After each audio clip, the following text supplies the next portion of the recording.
This is The Process Shot. I'm Michael. I'm stuck in a haunted movie theater, and I've seen multiple Maniacs, an early criminal comedy from director John Waters. Made back in 1970, the movie follows Lady Divine, played by Divine, who runs the Cavalcade of Perversion, an exhibition of obscene acts and gross displays, with each show ending with any patrons being robbed for whatever they own. While Divine wants to up the ante into murder, her lover, David, has grown tired of the whole operation and with Divine herself. The bulk of the film is primarily about their conflict, with Divine willing to kill David upon learning that he has taken up a new girlfriend, and David planning to kill Divine to protect his own hide. Along the way, the movie includes references to and depictions of Jesus, the Manson family, cannibalism, and a giant lobster. Trust me, it all makes sense in the end. This may have only been Waters' second movie, but even so, it still illustrates his long-term love affair with criminal psychology and its glamorization. Not to mention outright extreme acts of public degeneracy. The story isn't exactly focused on these acts, but more on the personable criminal element, and their own callous and selfish nature, whether it be killing others for an adrenaline thrill or tossing others aside who fall in their way. Divine is, of course, the epitome of this attitude, stopping at nothing to get what she wants, even if she may not have anything to want other than to go out and commit crime. The whole of the story is effectively about her, even when she isn't on screen, thanks primarily to the greater look at her decline from a bad person to worse, or as she calls herself by the end, a complete maniac. Pretty much every character's individual story involves her and is affected by her, whether they like it or not.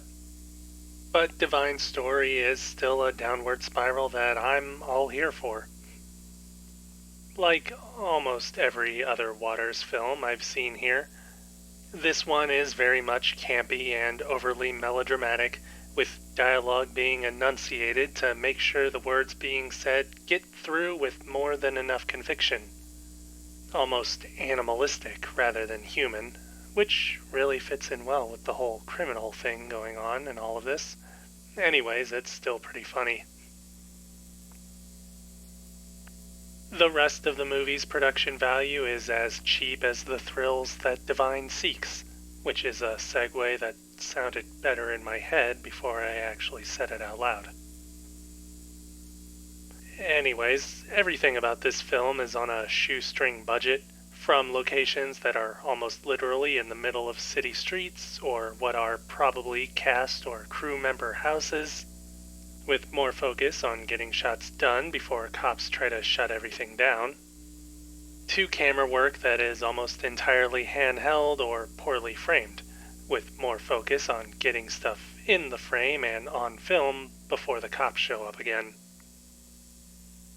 Editing also does more to show the cracks in the production than it does to hide them, especially when it comes to sound and music.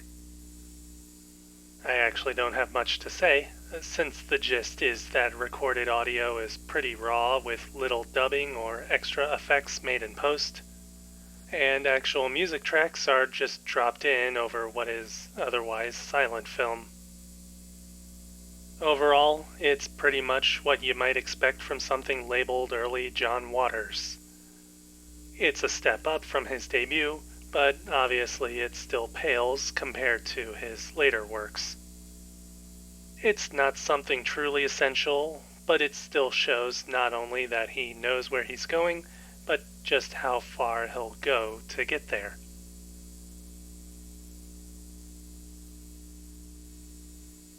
Multiple Maniacs.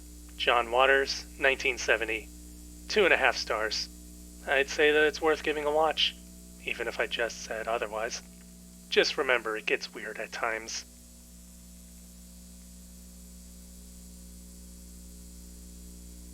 That's it for this review. If you liked it, leave a like. If you have something to add, leave a comment. Subscribe to the channel for more reviews. I forgot to mention how the giant lobster plays into all of this, didn't I? Well, it all makes sense eventually. Again, you'll just have to trust me on this.